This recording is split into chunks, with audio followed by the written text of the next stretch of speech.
Alright guys, so today we're going to talk a little bit more about polarity. So you should already know that a polar molecule is a molecule that has a positive side and a negative side. And that polar molecules are usually not symmetric. And then you also know that polar molecules don't mix with nonpolar molecules. But we're going to talk about polar molecules and polar bonds, which are kind of two different things. So let me explain something. We have polar molecules and we have nonpolar molecules. Now, polar molecules are always going to have polar bonds in them every single time.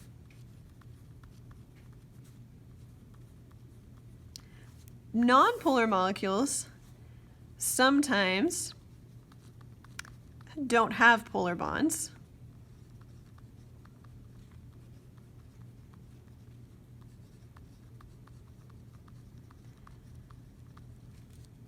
But sometimes they do have polar bonds, but the molecule overall is nonpolar.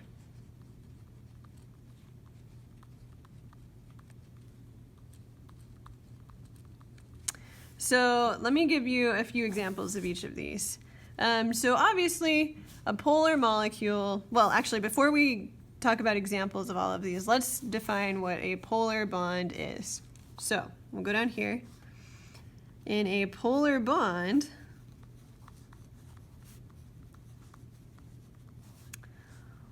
one element is more electronegative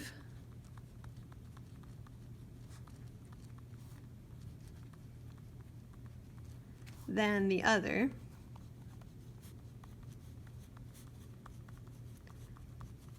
And what that means is the more electronegative element has a negative charge.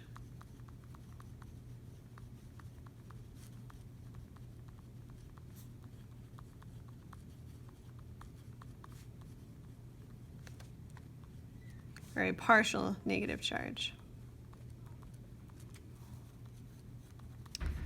So, in case you forgot what electronegativity is, let's review that really quick.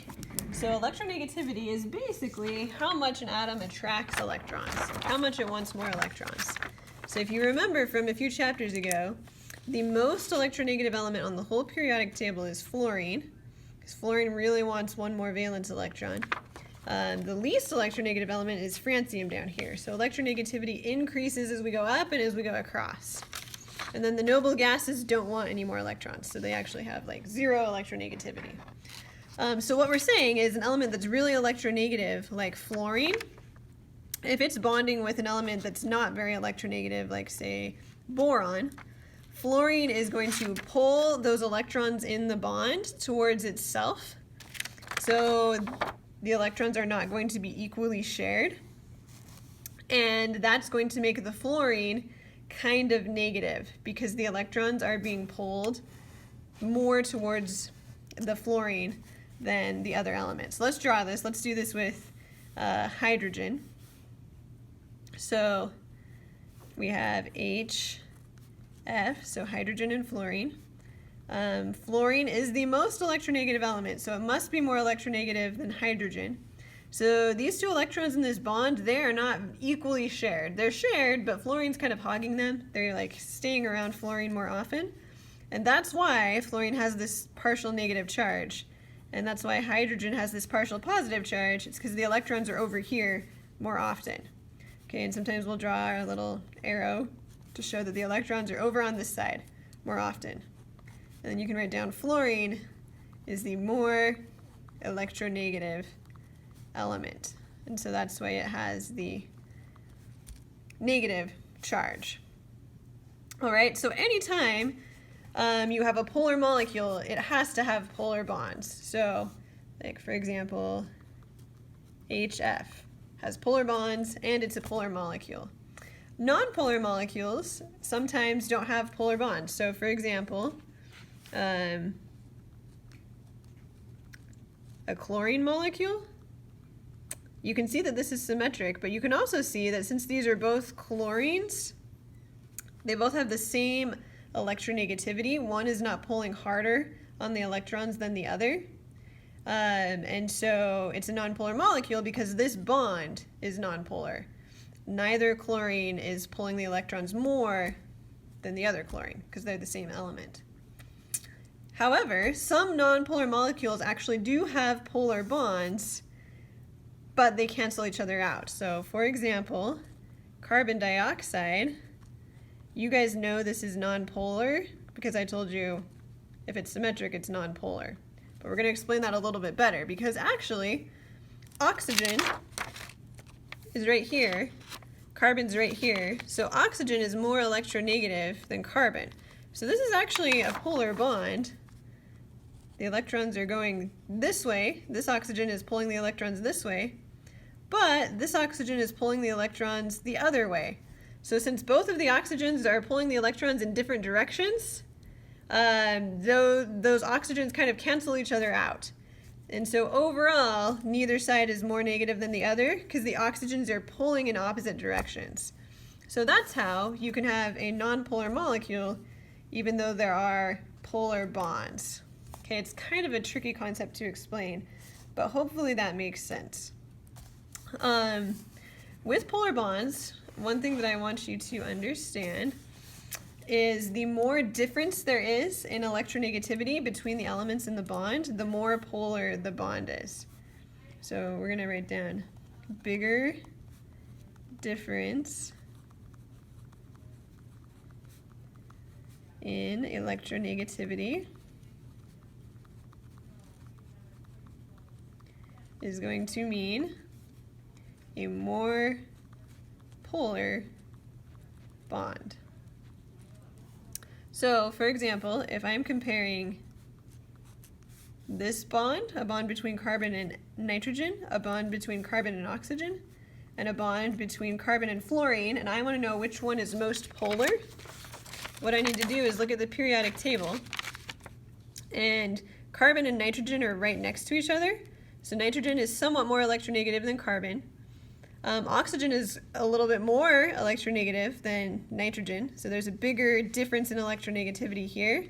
And then fluorine is going to be the most electronegative. So there's a bigger difference between carbon and fluorine than between carbon and the other two elements. So since there's a bigger difference between their electronegativities, CF would be the most polar bond. Okay, so you can kind of understand from this that polar and nonpolar is more of a spectrum. Like a bond can be like sort of somewhere between the two sometimes, and it all depends on the difference in their electronegativity. So let's kind of just draw this spectrum. This will be the last thing. Bonds can be nonpolar covalent. We'll put polar right here, and then actually at the other end of the spectrum would be ionic. And this is going to be no difference in electronegativity here at the end.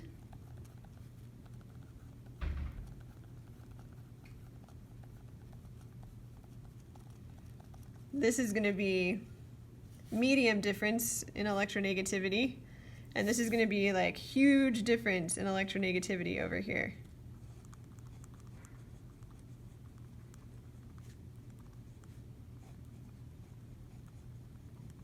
Don't have room to write electronegativity over there.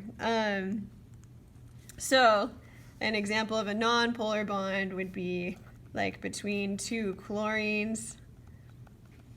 That's nonpolar. Carbon and hydrogen have pretty similar electronegativities. So we count carbon and hydrogen as a nonpolar bond as well. But then somewhere over here we have bonds that are polar, like between carbon and fluorine, or hydrogen and fluorine, or hydrogen and oxygen. And then if we get huge differences in electronegativity, so like something from here and something from here, you guys know that that's ionic. So that's going to be like Na and Cl, and they don't share electrons. It's like Na gives away electrons to chlorine, and Na becomes positive and chlorine becomes negative. That's because sodium's not very electronegative. It likes to give away electrons. Chlorine's super electronegative. It likes to take them. So they aren't able to share. They can only give and take. Okay, so hopefully that kind of makes sense how bonding works. It is really a spectrum between nonpolar and polar. We make it sound like it's kind of like one or the other, but it's a spectrum. So that's how polar bonds work, and now you know that polar molecules always have polar bonds. Nonpolar molecules sometimes don't even have polar bonds, but sometimes they do, and they just cancel each other out.